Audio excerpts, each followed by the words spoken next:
Imagine you owe your friend $20. Easy, right? Now imagine you owe them $38 trillion. That is the current debt of the United States. But it's not just America. Japan is nearly $9 trillion in the red. Even rich countries like Saudi Arabia and Germany are swimming in debt. If you add it all up, the world owes over $315 trillion. That is 3 times more than the value of every single thing humans produce on Earth in a year. But here is the million-dollar question. Or rather, the $315 trillion question. If every country is in debt, who exactly is the creditor? Who is this mysterious master that the whole world owes money to? Aliens? A secret society? The truth is actually much stranger. Today, we're going behind the curtain of the global financial system to reveal the scaffolding of promises that keeps our world from collapsing. And by the end of this video, you'll understand why your government never plans to pay that money back and why you probably wouldn't want them to. To understand the present, we have to go back to 1694.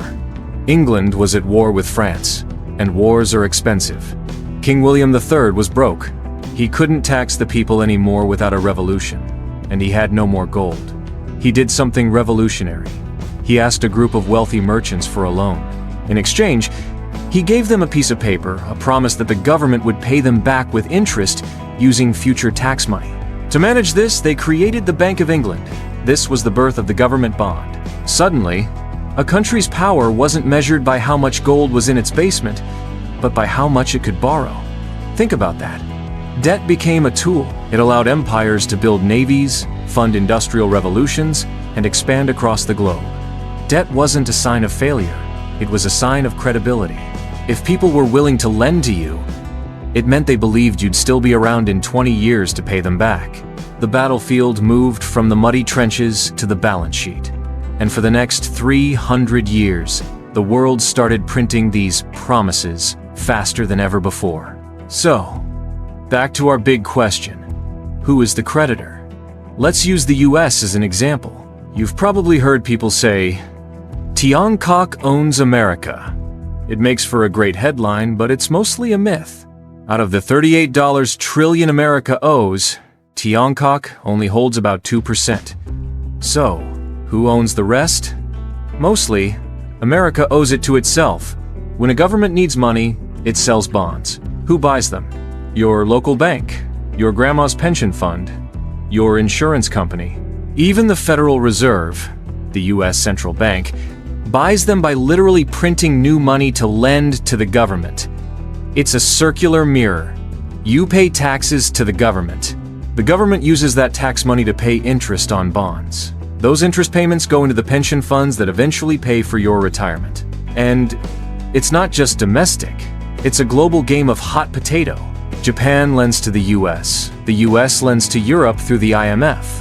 Europe lends to developing nations. Developing nations take their extra cash and buy US Treasury bonds. The world doesn't owe money to an outsider. We are all sitting at a poker table where every player has borrowed chips from the guy to their left. As long as nobody stands up and demands all their chips at once, the game continues. Here is the part that confuses most people. You might think, why don't we just stop borrowing and pay it all off? Wouldn't that be responsible? Actually, that would be a catastrophe. In our modern world, debt is the same thing as money. Almost every dollar or euro in your bank account exists because someone, somewhere, took out a loan. If the US government paid off its debt tomorrow, the most stable asset in the world, the bond, would vanish.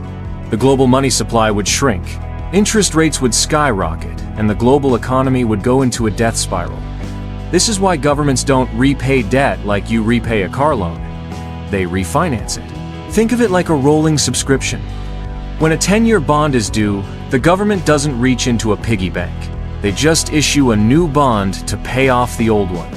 Economists call this rolling over the debt. As long as the economy grows slightly faster than the interest rate, the numbers can get bigger forever. It's like a shark that has to keep swimming to stay alive. Debt is the oxygen of the system. If debt can grow forever, is there any danger? Yes. And that danger is trust. The whole system is built on a collective hallucination that these promises will always be honored. But we've seen what happens when the trust breaks. Look at Greece in 2010. Look at Sri Lanka or Argentina.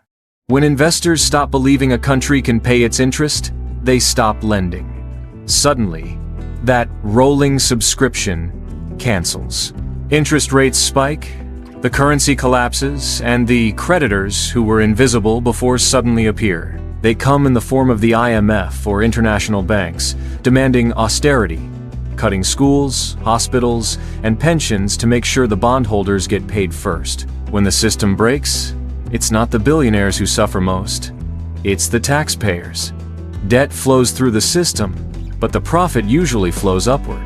The people who own the debt, the creditors, get richer through interest, while the people who pay for the debt, the taxpayers, work harder to keep the engine running. So, who is the creditor? It's us. It's our banks, our pensions, our governments, and our future. We have built a world where nothing is turned into something through the power of a promise.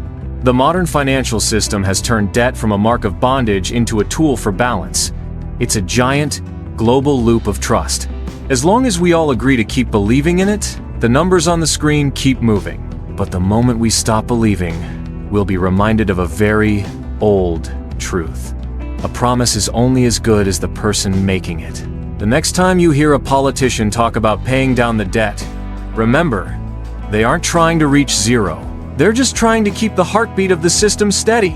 If you found this helpful, hit the subscribe button. History has all the answers to today's chaos. You just have to know where to look. Thanks for watching.